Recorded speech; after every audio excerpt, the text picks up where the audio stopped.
The coronavirus has created numerous political and social questions for America, and this week, Regent University's School of Government is hosting a webinar dealing with several important subjects, including how Christian political and policy professionals should respond to what's going on and what the world will look like after the pandemic is over. With us now is the Dean of the Regent University Robertson School of Government, Steve Perry. So what's the theme of the webinar, and what are the basic ideas you'll be talking about?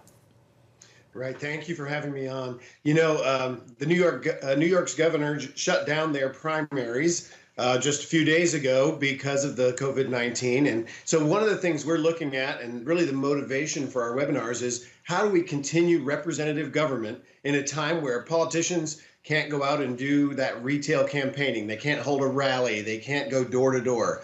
And so that's kind of prompted this whole investigation. Social media plays such a huge role these days in many areas of life, including policy and politics. How will you be covering that in this webinar? So we have a group of panelists that are going to be looking at how social media is kind of a force multiplier, especially in this world where we can't, meet with people individually. And so we definitely have a panel that's looking at that, how we maintain and engage our socially isolated advocacy networks, and it's not just the people who are going to vote, but all the people who are going to work for a candidate.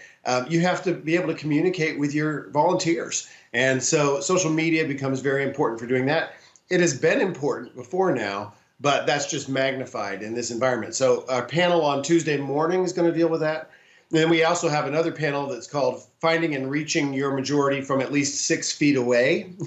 And that's a fun named panel. We have Corey Lewandowski, who's going to be on that panel. He's the senior advisor to the Trump 2020 campaign. But we have people that are going to be on our panels, including a woman who's the head of the Bernie Sanders campaign out in California when they had their primaries out there. So we're definitely trying to cover this from all angles. However, anybody is working on representative democracy and how they can continue to reach their base in this time. Dean Perry, many people are wondering what will life be like after the virus outbreak is over, and how will it change the world? Will that be a part of the conversation? Yes, absolutely. So our panels, actually, they start today. We have 2 tomorrow and then 1 on Wednesday. Our Wednesday panel is asking what's next? How do we forecast what the post-pandemic landscape is going to look like in this political representative democracy that we live in? How is that going to change because of our unwillingness to be as close to people, to meet in large groups, things like that? So how can people watch these webinars?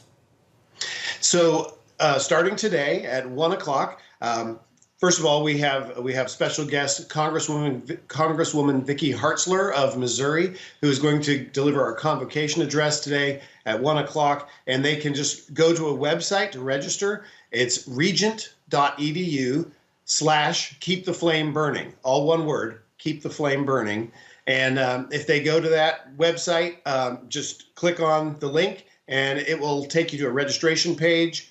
When you register, just putting in an email address and your name, and it'll email you a link where you can join the Zoom webinar. And then you can view on your computer, on your handheld device, on your tablet, you can view the conference for free, and just simple as that. Good deal. What's the response been like thus far? Well, we've been having about 30 to 40 people a day for the last couple days that have been signing up. So we had about 100 registrations sometime yesterday evening when I checked. And so, we're hoping that we're going to have over 200 by the time we start today. That would be great. So please invite your audience to join in. Indeed. Dean Perry, thank you so much for your time. Much appreciated. Thank you, Efren.